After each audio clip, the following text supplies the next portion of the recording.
Hello, everyone. It's Wednesday. It's 1 o'clock Eastern Time, and this is Student Affairs Live. I'm your host, Heather Shea Gasser, broadcasting live from my professional home here at Michigan State University.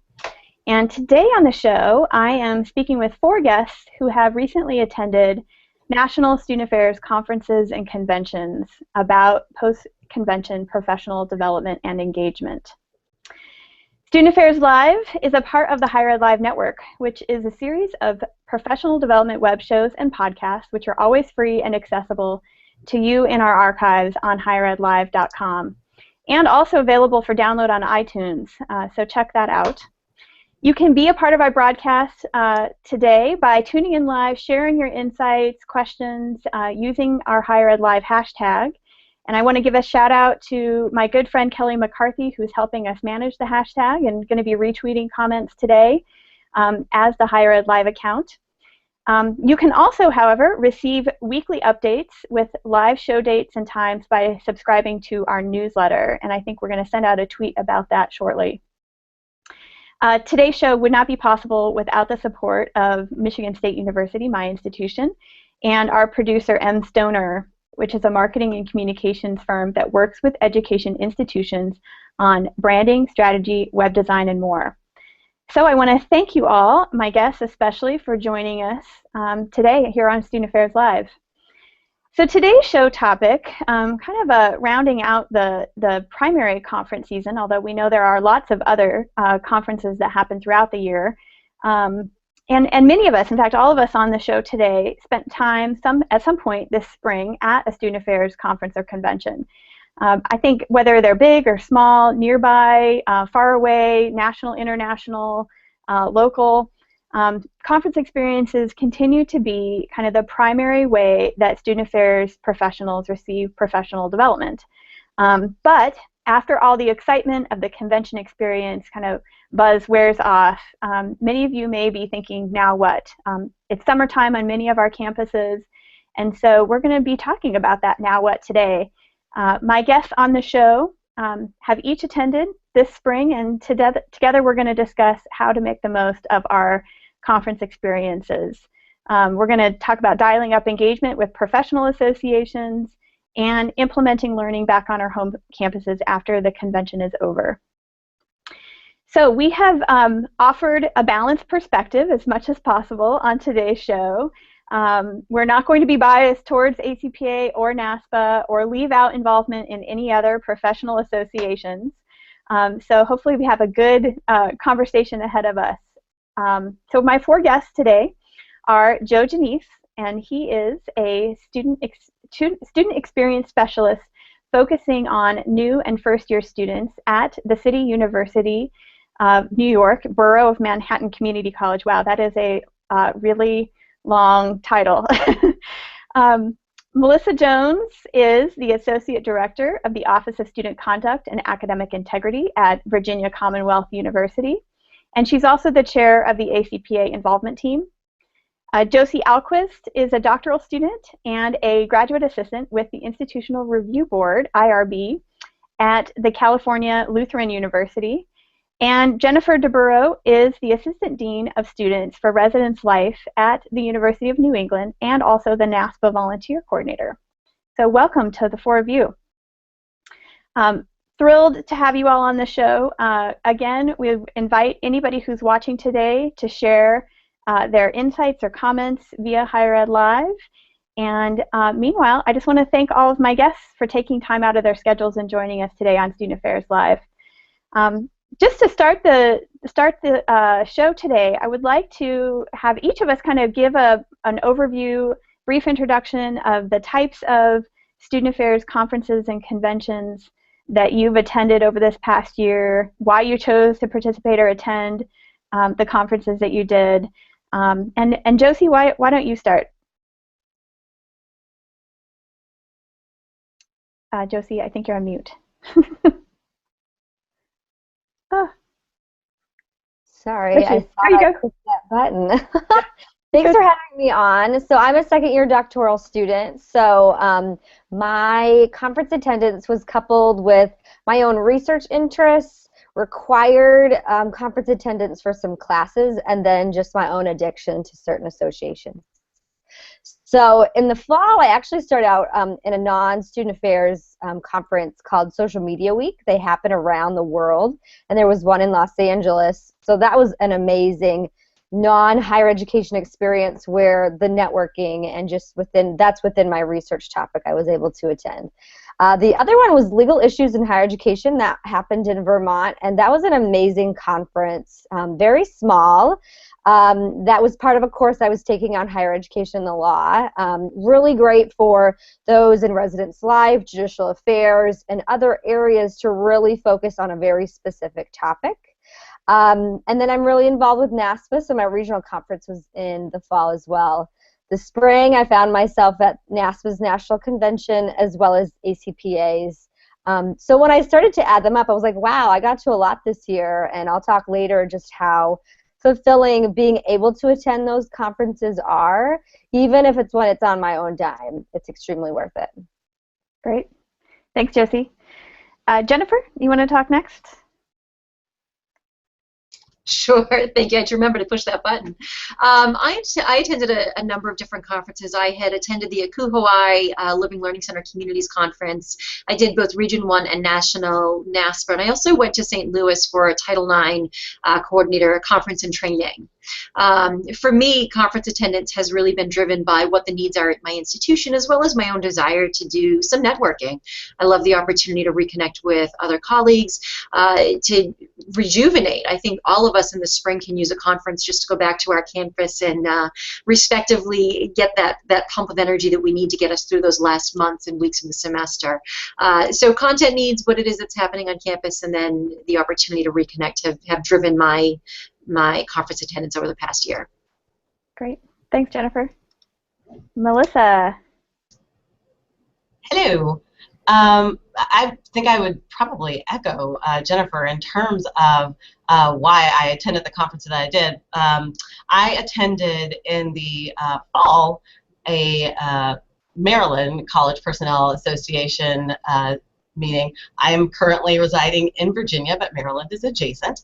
And so part of what I did there was I had a program proposal accepted at ACPA, and so it was great to be able to do a dry run, but also to network with my colleagues who are adjacent.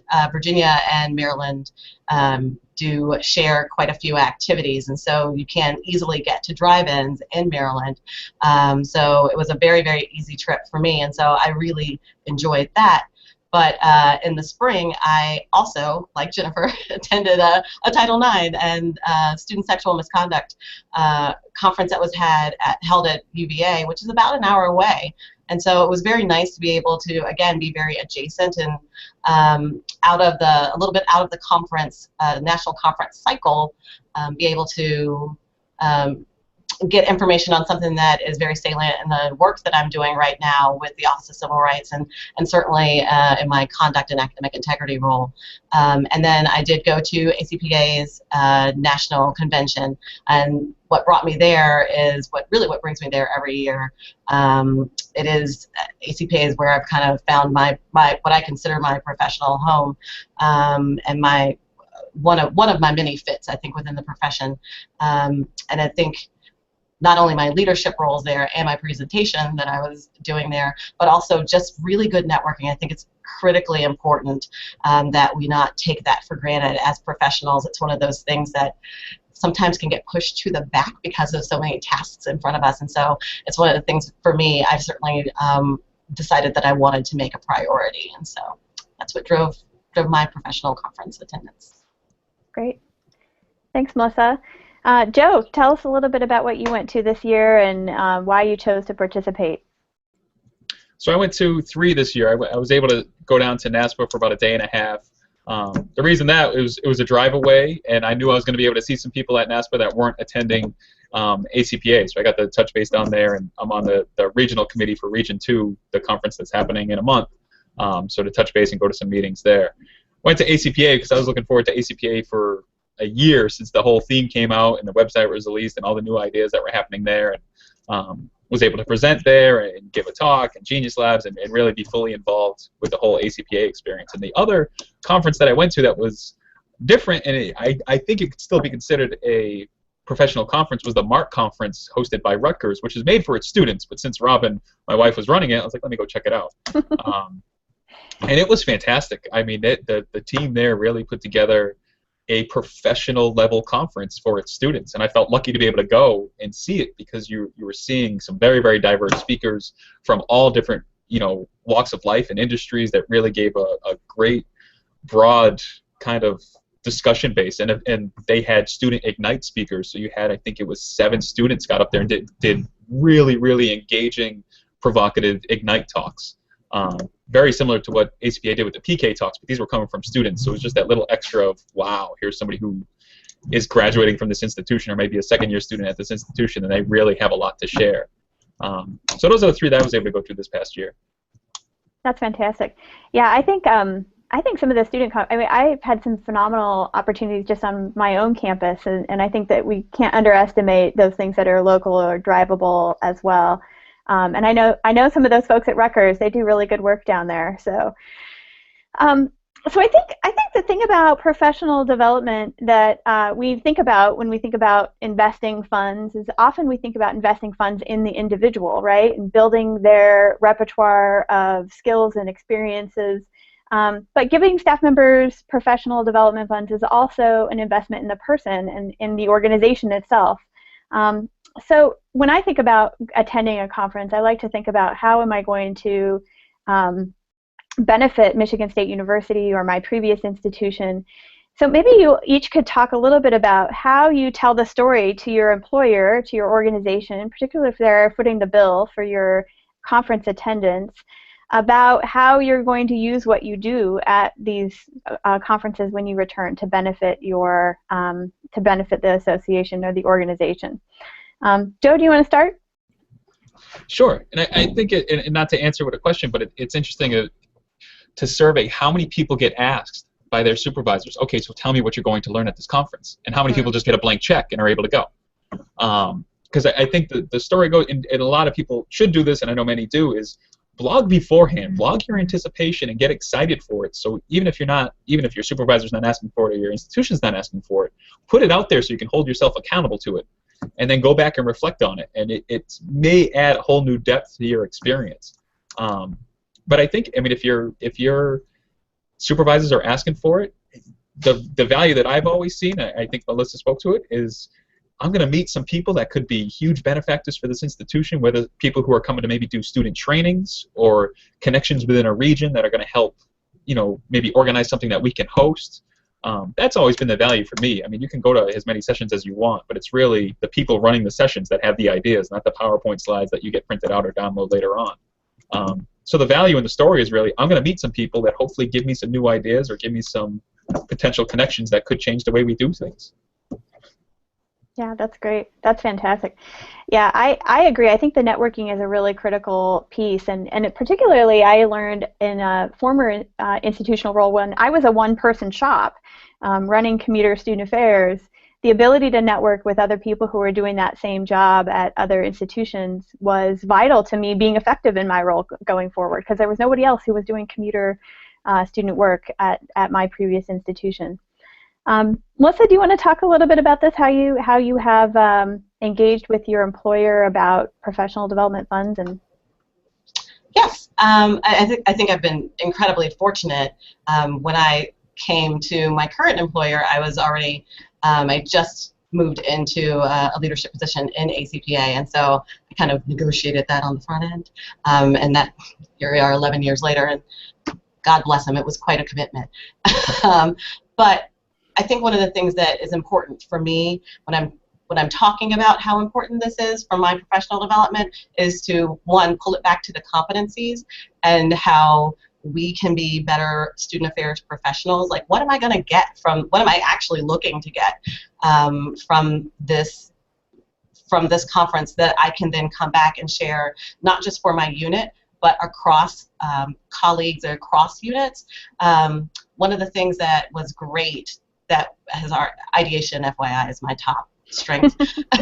So I often take some things, and we went to the Pachacutas at ACPA, and so there's already a conversation that's evolving in some different spheres about what if we took that same concept and asked our faculty to do this for students and bring that into look at programming a little bit differently. And so I think it's important that you come back with some ideas and come back with things that immediately benefit your institution. I also think it's important as you're crafting that narrative to make sure your institution knows that when you're out there, you're representing the institution, and so your voice, your institution's perspective is at the table and having a direct impact on what's going to happen in the field and where we're going.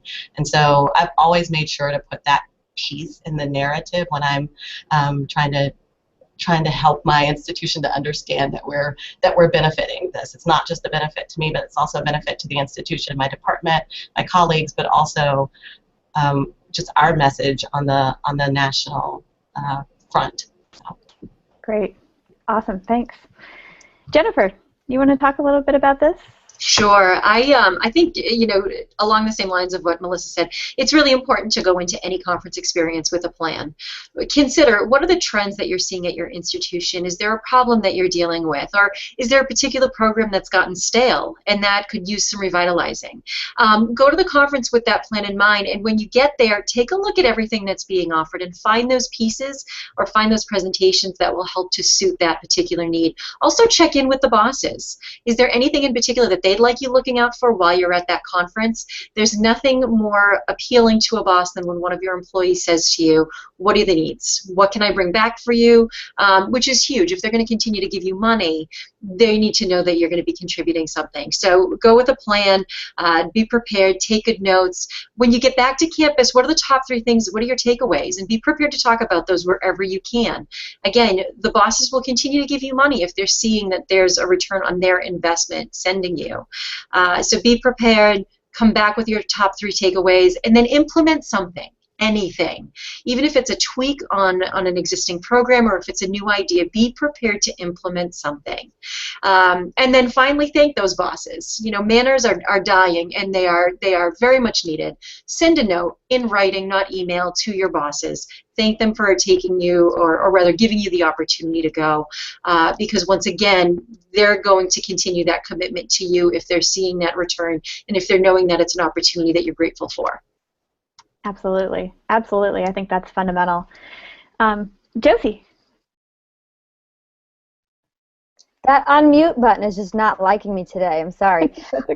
So I was very strategic going into every year, thinking about my entire year for professional development. And I was wanting to basically pitch to my supervisor before anyone else was even starting to think that way. So even over the summer, I was starting to kind of have soft conversations and literally doing a formal proposal, which would include the cost from everything from travel to food to the registration, so he could see this full picture of this is what I'd like my year to look like, and to see where we could negotiate every year. I would also include, how I was involved with that association, what sessions that I might be presenting about, and I think it always kind of gave me a leg up because I was quiet. It wasn't this last minute ask like, oh, the registration is due next week, can I go to this? It was something that I was pitching even over this summer.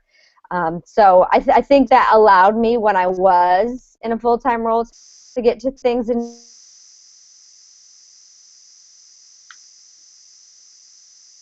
we're on my own dollar. So I look at things completely different. You got me? Oh no, we're having some. You're good. Keep going. Okay. So now that all the conferences are on my own dollar, I look at them very much differently, not only in how many roommates I can get, but also if there's any grants available or sponsorship opportunities, and anything that's local, or how I can maybe team up with other individuals to make that cost a little bit more doable. So I would also say never take for granted when you do have an institution supporting you, because I definitely realize that now. I do see, unfortunately, sometimes people at conferences that I think are taking advantage, that maybe they're skipping out on a day or they're adding extra nights on their own institution's dime. So I think there's a lot of ethical conversations to have when it has to do with conference attendance that I would hope to challenge some of our colleagues on. That is a great point, and I totally agree. I think that's a really critical. It's not a day off. It's actually still a work day, right? And you need to be there. I think one of the challenges is that sometimes when you're at a conference, your day starts at 7 a.m. and doesn't end till 11, but you're still at work technically. I think this is a really great segue actually into the next question that I have, which is that I recognize professional development isn't universally accessible across student affairs. We have a lot of colleagues who have experienced, budget furloughs, budget issues, and then travel freezes. So I think it's really imperative that we come up with other ways to engage with professional associations without just attending conferences, particularly if our institutions don't support or if we don't have the funds at our disposal to create those opportunities for ourselves, which can be really expensive. Conferences can be upwards of a couple $1,000s really each time. So maybe we could talk a little bit about how we can engage with those professional associations. And since we have both ACPA and NASPA folks represented who do this work around volunteer and involvement in the associations, Jennifer, do you want to start and talk about this from how NASPA has engaged people in a year-round method? There we are. Okay, you got me now. Okay, sorry.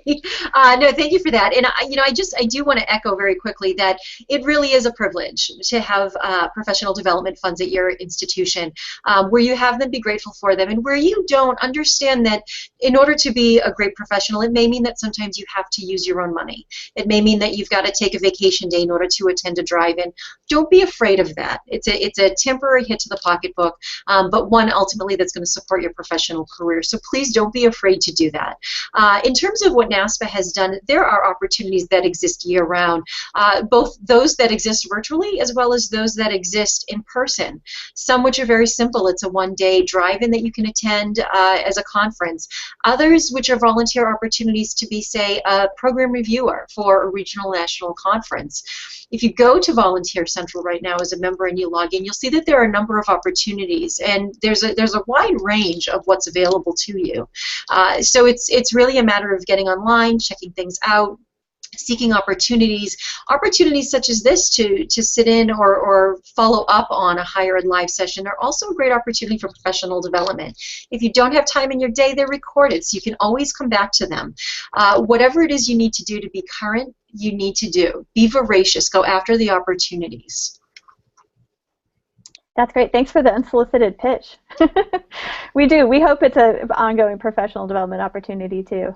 Melissa? Yeah, and just to echo Jennifer, I think one of the first things that you do, if your institution is not supporting with professional development funds, that should not necessarily dictate your involvement in your own professional development. I think that's something that you first have to be committed to, and then your institution hopefully will follow. Some of them do, some of them don't. But there are great ways to be engaged with NASPA, ACPA, ACUOI, ACUI, all of our professional associations that happen 365 days of the year. Like Jennifer said, program reviewer. I think sometimes when we think about involvement, we often think, oh, those very visible leadership positions that I can see. Involvement happens in so many ways, and having an impact on our field and where we're going happens in so many ways. If you hop onto ACPA's website and click on the Get Involved link, there's a forum there for ACPA that you can ask, how can I be involved? What we're trying to do right now is pair you up in a way that makes sense for you. What skills do you bring to the table? But what skills do you want to develop, and how much time do you have? We're really trying to be intentional about that and pairing that with, again, the competencies, because I think one of the things that sometimes we as professionals, we talk about intentionality and we talk about that with students, but we often forget about that for ourselves. And I think there are great ways to do that don't involve spending thousands of dollars going to the national convention. So go to a drive-in, even if it's not sponsored by ACPA or NASPA. what are the drive-ins that are adjacent. There are webinars that ACPA does, that NASPA does, that Gallup does on strengths. There are webinars that could be available to you. I really just encourage everybody to look at what is accessible. And one of Jennifer's idea of using this Higher Ed Live moment, that's great. If you can't make it to a Higher Ed Live, maybe you get some colleagues together on your campus and you all watch it at the same time. I mean, again, we're all kind of in the same boat with that. We all wish we had more money in student affairs. So being creative about how you're going to stay current, and I totally echo Jennifer. It's critical that you stay current and that you engage in some way, shape, or form and prioritize that for yourself. Josie or Joe, do either of you want to add comments on how you stayed engaged with professional associations while not attending a conference or a convention? Yeah, I would echo what Melissa just mentioned about looking beyond just conference attendance. Social media, once you dive into it, like on Twitter, staying connected with professionals you met at the conference, but year-long engagement that is literally at your fingertips every single day. So really start to dive into what else just Twitter can provide for you. Follow the hashtags, jump onto SA Chat or any other chats that relate to you, enrollment management, financial aid, which are just completely awesome. My network has expanded exponentially since really diving into that. And then also think about how you can unbundle conferences. So if you've got 5 institutions in your city or your area, like and you pull together all the people that do student activities, like grab coffee and you can have even a more in-depth conversation than maybe an educational session could provide you at a conference, because you're bringing your particular challenge at that moment. Or maybe you all walk away and now you can block book, you know, the same comedian that all of you all wanted at half the price. So using your own contacts and knowing you don't have to wait till the next conference to get together and to be creative. And then my last kind of thing I'm throwing out into the world is, for whoever is planning conferences, is if you look geographically, there are so many on the East Coast, and I get really jealous, honestly, because it's so easy to drive around and pop around at everything, but we have tons of universities out West Coast, even Midwest, and I don't think a lot of big conferences get out here. So I'm just putting that challenge out to the world to like think about geographically where we're putting conferences so we can make it accessible for people to get financially to them. Heather, can I jump in real quick? Yeah, for sure. On behalf of like NASPA and ACPA, not to forget our state conferences and our regional conferences, because they are they're a little less expensive and they're probably more a little bit more accessible. I think Josie even mentioned that she went to her the NASPA regional conference, and I think those things, conferences that are happening on behalf of those associations in your state or in your area, can be really a great way to do your networking, to not spend a ton of money, and to, again, stay connected with the associations and staying current. That's a great point. I think that's a really critical, and I know, Melissa, you were involved because you were a state president, right, of Yes. Virginia, right? Yes. Mm-hmm. Cool. Joe, thoughts on how to maintain engagement in associations? I just look for opportunities. I mean, I know regionally with NASPA, there's always opportunities to get involved and just see what people are talking about, or create opportunities. Start a listserv, start a Facebook group, reach out. If you can't go to a national conference, and I haven't been able to do this, and I've always wanted to, see if the program book is online, find out who's presenting on sessions you're interested in, Google them, find them, and say, hey, I couldn't make it to the conference. I see you're presenting on this. Would you mind sharing your slides? Would you mind having a conversation? It takes a lot of effort, but if you want to get creative, there's ways to continue your professional development. Absolutely. Absolutely. In fact, I was the program chair for ACPA this past year, so I know, and probably NASPA did the same thing, but we posted materials from every session that presenters were able to upload to the ACPA website. So that'll be available for anybody to be able to log into and access. So I think that's a really critical step, is to make those networks happen for yourself. So I want to skip that. I was going to talk about how if you supervise, but I think we've kind of gotten there. So I'm going to move to our next question, which is about what stuck, because I'm really curious about, as you all attended these conferences over this past year, what are the things that you have taken? I mean, somebody talked about Pachakacha Talks and implementing that format. I know for me, it's like, I take all these fabulous notes and I come home and I stick them in a binder or I stick them in a folder and then they go in the file. And I need sometimes that reminder of, oh yeah, I was going to do something with this program, or I was going to take this and implement it as a part of my new training session. So talk with us a little bit about what stuck and how you're planning on implementing. Who wants to go first? I don't think we have somebody ready for this one. For me, what stuck from NASPA and ACPA is really just the re-emphasis on how important it is to keep connections alive. I mean, you see so many fantastic people that you meet either in the hallways or that you meet and you're able to shake hands with quickly, and you realize the opportunity there to be able to just stay involved with people. Like at ACPA, I was lucky enough to have a few conversations with Dr. Love, because I went to the early morning coffee and was like, hey, can I have a conversation with you and ask you some things? And keep that going. Either tweet or LinkedIn or whatever the case is. What stuck with me is you have all these great people come together once a year. Don't waste the opportunity to have that face-to-face moment or a handshake or whatever the case is, because you don't know where that could take off to. Yeah, for sure. I'd love to jump in on this. I think with every conference I've attended, I've taken something away and implemented back on my campus. I think what's really important, many of us talk about best practice. Many of us say, go to a conference and find out what the next big thing is. And unfortunately, if we do that without the lens of what's important, what the campus culture is at our own particular campus, we sometimes bring back programs and we try to implement, or ideas that we try to implement, and they don't come out as great as we had hoped. We don't have the outcome that this other institution may have had. And often that's because we're not applying the lens of the specific needs of the specific culture of our own college or university. So when we go, it needs to not just to be with an eye of what's trending, what's new, what's exciting. It needs to be what's trending that matches the needs of my institution. Let's not just bring things back for the sake of bringing them back, but let's do it with an eye towards what our needs are and how we can adapt it, how we can implement it in a way that is unique to us. Just because an institution has a living learning community doesn't necessarily mean that you can implement it in the same way. So don't be shy about coming back and not just adding water, recreating something that's already out there, but think about how you can make it work for your particular institution.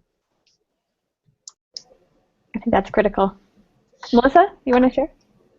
Yeah, I think one of the things that stuck for me, particularly on the heels of coming back from ACPA, is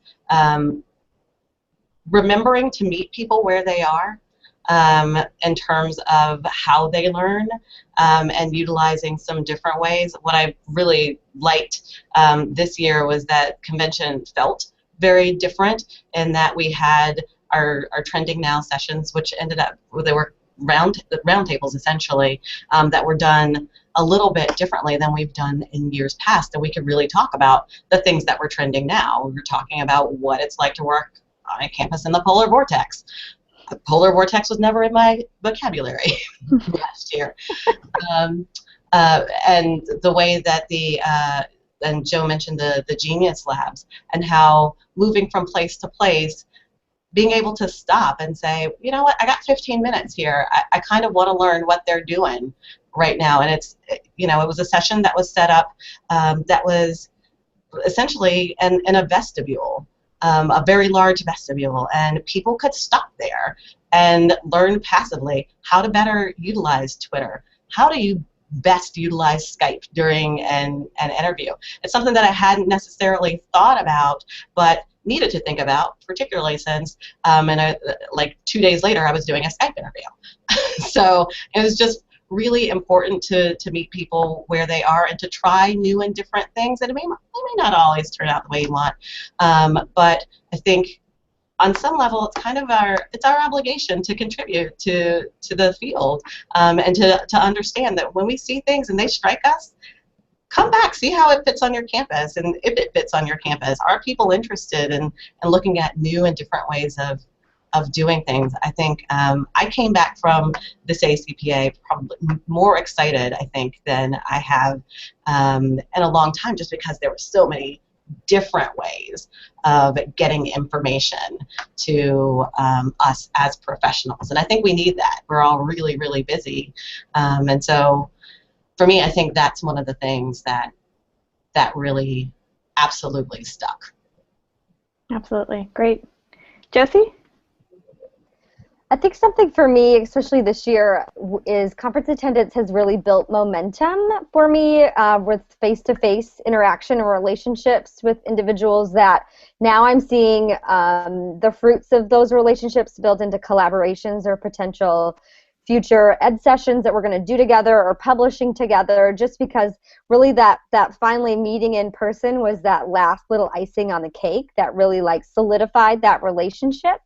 That, you know, you can work that over the phone, through email, through Twitter, all you want, but really being able to have that relationship in person. And I also go very strategic into conferences where I'm already setting up breakfasts and lunch with individuals that I would like to pick their brains, but also the sessions that I do attend, maybe it's a researcher that I really admire, I'm already citing, or obviously a topic that I'm interested in. Just really going with a purpose and not just kind of floating too much, but also allowing yourself a little bit of breathing time, completely wiped out. So kind of having a holistic picture of not just ed sessions, but the relationships, I think will be really fulfilling for you as you look at conferences. Absolutely. I think one of the things for me that's always been really critical as I come back to my campus is figuring out what are the key learning. And we talked a lot about networking and following up with individuals and that kind of thing, but usefully applying information in our jobs. And so, you know, I know that several of us have blogged about our post-conference experiences kind of from an emotional perspective, but I would love to see some blog posts of these are the top 5 things that I learned and that I'm doing differently, or you know, this is what I learned and this is what I'm going to now do in my job in the future. So beyond blogging, what other ideas do you all have for how to increase the likelihood that what you learn will be directly applied in your organizations? I'll jump in. I was never in a position where I was asked what I did learn, or there was a request for me to do a presentation or any kind of learning outcome piece. And obviously, you know, you come back from NASPA or ACPA, it's March, it's like a crazy time of year, it's really hard to schedule anything like that. But I would think spending that good amount of money on me, there would have been a level of expectation to prove any kind of learning that had happened. So there might be a challenge that I would put out there of, if you are investing in professionals that are going out there, know if there is an investment on your return, if it is anecdotally, or I'm going to try to implement this program and this is how. I think we just get wrapped right back into our positions and our duties that sometimes it's completely forgot. So just for me, I never had that, and I would just do it on my own.